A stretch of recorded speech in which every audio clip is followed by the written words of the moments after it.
हार्दिक पटेल जी, राष्ट्र और राष्ट्रवाद के मुद्दे पर हम चर्चा कर रहे हैं। यहाँ पर गर्मागर्म बहस हो गई, उससे आगे बढ़ते हुए कांग्रेस पार्टी के लिए, आपके लिए राष्ट्रवाद क्या है? क्या कन्हैया कुमार जी जो बातें कही हैं, आप उससे इत्तेफाक रखते हैं, सहमति है आपकी उस पर?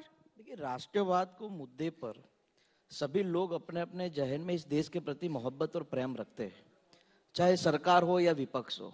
सब लोग एक दूसरों की मदद करके, एक दूसरों को आगे बढ़ा के इस राष्ट्र को मजबूत करने का काम करते हैं। और ये शुरुआत कांग्रेस ने आज़ादी की लड़ाई से शुरुआत की है।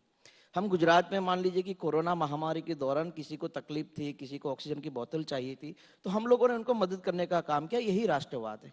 और कांग्रेस पार्टी का एक एक कार्यकर्ता, कांग्रेस पार्टी के जितने भी पदाधिकारी है, वो इस देश के प्रति अपनी मोहब्बत रखते हैं। और इसीलिए हमने इस देश को मजबूत करने के लिए अभी तक की लड़ाई लड़ी है। संबित जी ने जो बात कही, उस बात से मैं बिल्कुल अलग मानता हूं कि सरकार जो भी हो वो सिर्फ गंगा माता पर ही बात नहीं करेगी। सरकार होगी वो देश के 150 करोड़ लोगों पर बात करेगी, वो चाहे किसी भी धर्म के लोग हो, वो चाहे किसी भी प्रदेश के लोग हो। और मेरा ये मानना है कि सरकार की जिम्मेवारी होती है प्रदेश और देश के सभी लोगों का काम करना। आज देश में क्या है, संबित जी पिछले, जब से मैं समझता हूँ 5-6 साल से, जब भी वो टीवी में आते हैं, बोलते हैं, उनकी बात सिर्फ हिंदू मुसलमान और भारत पाकिस्तान तक की सीमित रहती है। कभी उनके मुंह से देश के नौजवानों के लिए, देश के किसानों के लिए, देश की महिलाओं के लिए, देश के गांवों के लिए कभी कोई बात नहीं निकलती। आप बताइए, जब 3 काले कानून इस देश में लागू किए गए तब संबित जी उसके फायदे गिना रहे थे।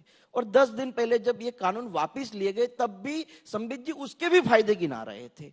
कहने की बात बहुत स्पष्ट है कि जो भी सरकार करती है उसको सही तरीके से लोगों के बीच में अलग अलग तरीके से गुमराह करने के लिए फैला दिया जाता है।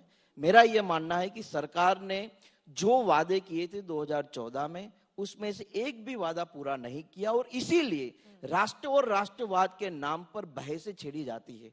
रात को 8 बजे बजते हैं जितने भी टीवी चैनल है, उस पर कभी हमने बेरोजगारी के मुद्दों पर तो डिबेट नहीं की। कभी गुजरात में पकड़े गए 21,000 करोड़ के ड्रग्स के बारे में तो चर्चा नहीं की। हमने शाहरुख खान के बेटे की जेब से नहीं पकड़े गए ड्रग्स की चर्चा जरूर की। लेकिन गुजरात में 21,000 करोड़ का ड्रग्स, आप सोचिए, जहां गांधी के गुजरात में शराब पर पाबंदी है, वहां ड्रग्स पकड़ा जाता है, फिर भी चर्चाएं नहीं होती।